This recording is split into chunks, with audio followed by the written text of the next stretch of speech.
Kai Sotto's second season mirrors 36ers' ups and downs, and coach Bruton takes full blame for Kai Sotto not playing and not making the playoffs.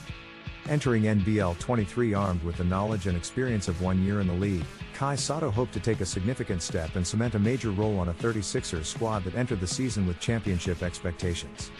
There were some promising moments on both ends of the floor, but much like the team overall, Sotto rode the roller coaster of inconsistency as opportunities remained sporadic on a squad that never appeared to be settled en route to once again missing the postseason. He'll have a role I hope bigger than he had last season, head coach Bruton told ESPN in the preseason. I believed he was 2 years away from the NBA, but that's still a lot of work. There's a lot of work for him to help us win but also get where he wants to be. Despite making 13 starts this season compared with just 2 in his rookie campaign, Sotto saw his minutes dip from 15.2 per game to 12.9, which expectedly resulted in his scoring and rebounding also taking a hit. Incoming import star, Robert Franks and veteran Daniel Johnson were the main rotation players in the front court, while Kieran Galloway also worked his way into some key minutes as the season wore on.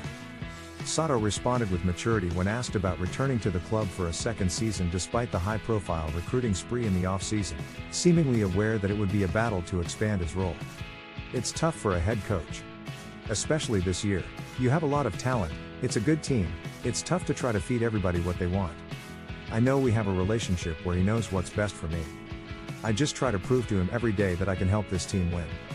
He knows I need to get better and he's helping me, so it's been good, Sotto told ESPN in September. A major area of growth targeted mobility on the defensive end of the floor. While Sotto has flashed elite rim protecting capabilities, the modern game asks more questions of traditional big men than ever before, with opposition teams constantly trying to drag rim protecting fives away from the paint. All in all, I just have to be better. I have to show that I can move better. Being 7 feet 3 inches, the game is getting smaller now, Sotto said. The players are getting bigger, but the game is getting smaller, more spaced out, so I have to be able to get smaller players than me. I have to show I can move and that I can do it consistently. I can be knocking on the NBA's doorsteps once I can show I can do that. Sotto's ability to block shots remained a highlight, with his 5.8% block percentage ranking third in the league for players to see a minimum of 300 minutes. Isaac Humphries 7.6% and Will Magnay 6.0% led the league. Interestingly, the most efficient five-man lineup for the 36ers on the season, minimum 100 possessions, involved Sotto, with the big man playing alongside Antonius Cleveland, Robert Franks, Sunday Deck and Mitch McCarron.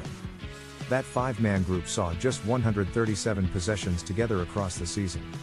Unsurprisingly, the best defensive numbers came in lineups where Cleveland and Deck were on the floor, with the pair providing elite perimeter coverage to assist Sotto.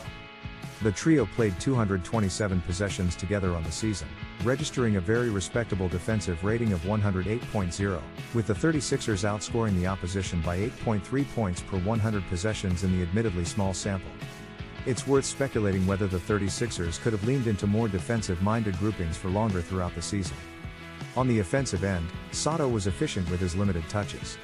Attempting just 5.0 shots per game, the 20-year-old finished 55.6% of his two-point attempts. Given the low volume, it's hard to extract too much from the data, though he did show decent touch from the mid-range, where he can face up and knock down jumpers, or utilize his sweeping hook shot that became a go-to move. Overall, it was a challenging and most likely frustrating season for both club and player, with Bruton admitting to the difficulty of finding minutes on what appeared to be a deep roster with plenty of mouths to feed. It's disappointing. You look at the names but it's just names on paper, Bruton said after the final game of the season. Trying to get them to communicate and come together as a unit was a tough challenge. We had disruptions throughout the season. Overall, I take responsibility. Recently signing with the Hiroshima Dragonflies in the Japanese B-League, Sotto will have an opportunity to continue to develop his game in the short term. After 2 up and down seasons in Adelaide, his time appears done with the franchise, which might be for the best for both parties. A fresh start could become the catalyst for further growth, with Sotto still steadfast on ultimately reaching the NBA.